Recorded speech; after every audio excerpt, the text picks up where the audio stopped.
I went to University of Otago here in Dunedin in the South Island in the early 90s to do archaeology and become an archaeologist. That was my intention, was to become Indiana Jones. And I didn't. That was David Hatcher Childress. He became Indiana Jones, real life Indiana Jones.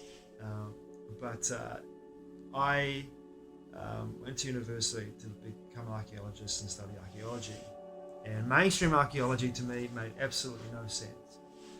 All the dates that I was given for all the megalithic architecture around the world, all the cultures around the world, that supposedly built this megalithic architecture, especially in Mesoamerica, Egypt, Sumer, Asia, Southeast Asia. To me, none of the dates, South America, none of the dates made any sense.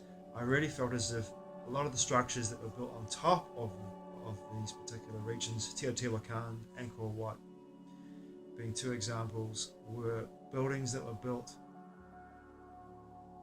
temples that were built on top of foundations of existing buildings, or where other buildings had been before these buildings were placed on top of where they were today. Well, where they were built centuries ago. And some buildings were built eons ago and have survived through the eons, and then the people that moved into those regions said that we didn't build these, the gods built them. But mainstream archaeologists have designated those buildings built by the people, the cultures that lived there at the time when they were discovered, or when they done digs, archaeological digs on those sites. And none of that rang true to me. None of it rang true to me. And then I had opportunities to go to various sacred sites and various temples and various archaeological sites around the world. A few in Southeast Asia, as I was traveling through Southeast Asia and Indonesia and Cambodia. And when I went to Borobudur for sunrise near Yogyakarta on the island of Java in Indonesia, which was a spectacular sight. I mean, wow, 3 volcanoes, and on top of a gigantic Buddhist monument, a big stepped ziggurat with pagodas all over it. I had a spooky experience up there, actually. I'll relate to you right now, which was pretty cool. My girlfriend Sam and I at the time were on a bus, a small minibus. We were the only people on that minibus to go up to sunrise, and we had the whole place to ourselves when we got there. And we went up to the top. We climbed up the top of the stepped ziggurat to the top of the temple, where one of the Buddhas sits in one of the pagodas at the very top for sunrise. When we got up there, it was still dawn, so it was still quite dark. We got up there and we could just make out the smoke coming out of the volcanoes in the distance. And it was plains in front of us and these volcanoes in the distance. It was spectacular. But as I ascended up the pyramid, up the ziggurat to the very top, when I got to the very top, I really felt this very subtle state of consciousness was shifting in me. Little did I know that the massive dragon line that goes through Borobudur goes through Castle Hill, Kura Tawhiti as well, here in the South Island of Te Moana Nui Kiwa. Te Waiponama is the name of the island.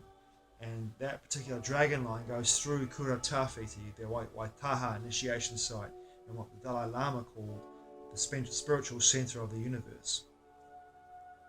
A very, very powerful location in the Arthur's Pass, or near the Arthur's Pass, in the South Island, Te Waiponama of Te Nui Akiwa, New Zealand. That same dragon line passed through Borobudur. When I was climbing up the top of this stepped ziggurat pyramid and got to the very top, I felt like I was literally tripping when I got up there.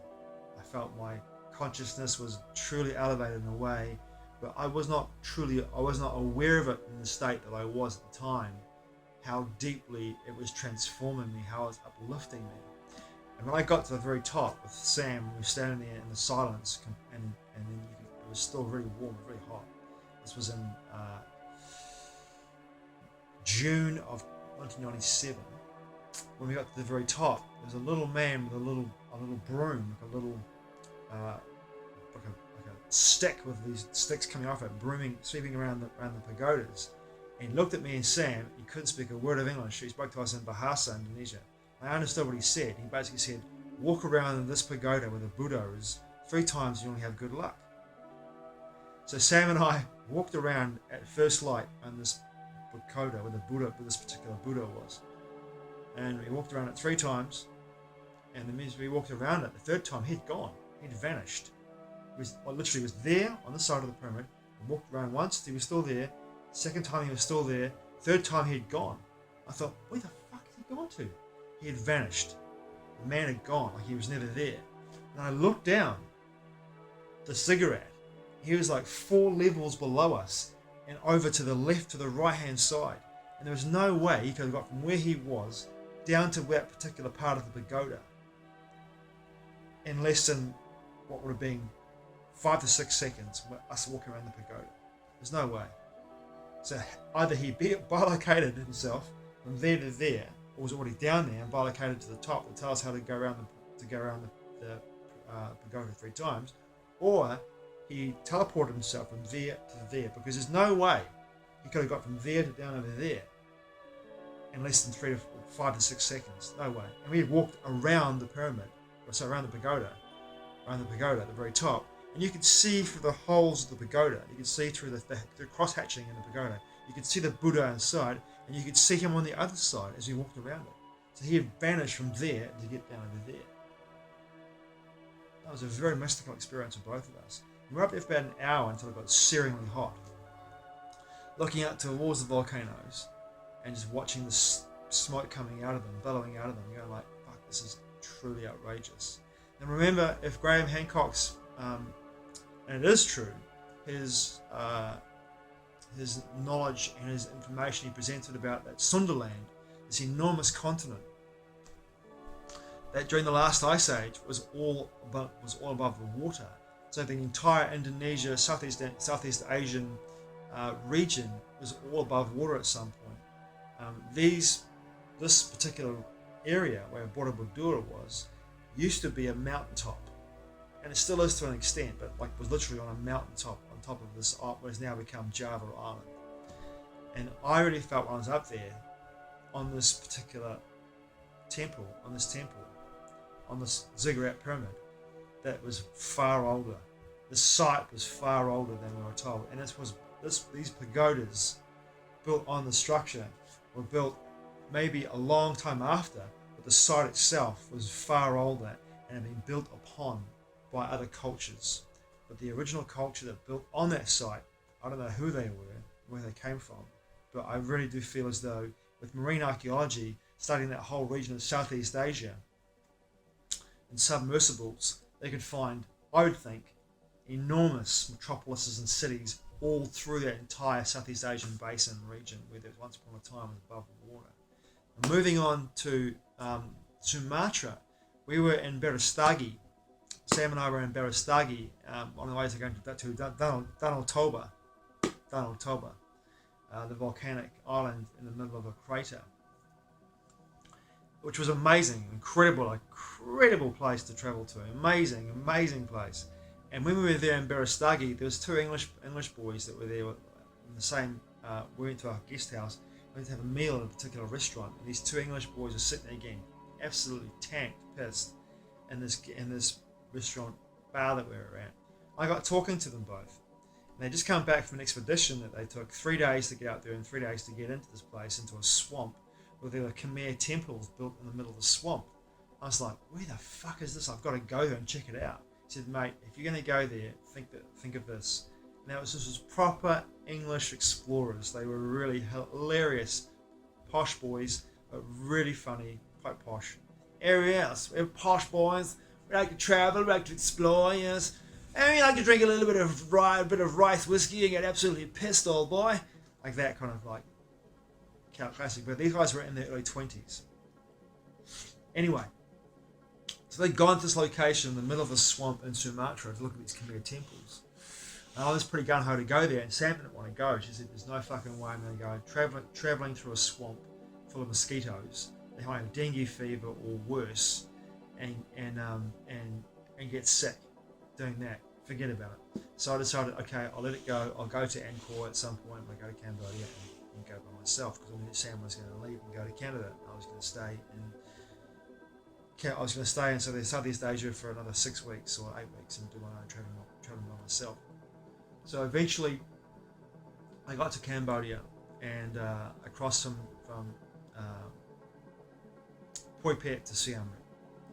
I got to Siem Reap and I booked in for a 3-day pass into the Angkor complex, into the city itself in the jungle. I remember getting my scooter. I had a guide. I remember getting on the back of my guide's scooter in the morning for sunrise, to go out for sunrise at Angkor Wat. When we entered into Angkor Thom, I remember my body beginning to oscillate and vibrate in a way that my level of consciousness and my level of awareness shifted in a way that was, if I was tripping in Borobudur, I was fully blown open in Angkor complex. I could feel my chakra system. I could feel my chakras moving and spinning in a way that was opening me up to very deep levels of integration and also memory of this particular region, this particular area. I was in that complex for 3 days.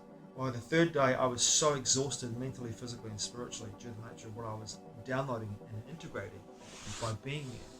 I really knew that, and I really felt this more than ever now, and it's my own personal empirical experience, that this entire complex, all the temples built upon there were built upon other foundations from another civilization that came long before it, and other civilizations that came before it, the Khmer kingdom as well, and that this particular region had been built upon many times, and that foundational civilization that had built upon this region had anchored and locked in an energetic matrix on the Earth grid system that enabled the energy that was there to not shift at all, but to continue to resonate from this region without moving in regards to how magnetic lines can move on the Earth's surface. They were locked in place, and through ritual nature and levels of altered states of consciousness, these people and beings that were there had manifested in that region, in my perspective, a resonance that rose up like a geyser from the land itself and oscillated through the temples and was accentuated by the temples that were there throughout the entire complex in the jungle, of all the temples. It resonated out of the land, and those who were sensitive enough to feel it could truly feel it, tune into it, and train with it, and would receive deep downloads and integrations and healings from being in that space. For me, it was a very, very powerful time. It really supercharged my awareness and my feeling of like, I have to keep going, I have to keep traveling, I have to keep going, I have to keep traveling. Because at the time when I first got there, I was traveling alone at this time. My girlfriend had gone to Vancouver in Canada. I was traveling alone, and I had this feeling of, I'm only going to travel for 2 or 3 weeks, and that'll be it, and I'll go to Vancouver, because I'm not really feeling the urge to be out to do this by myself at the time. I thought, I'm just going to go for a few weeks and keep traveling.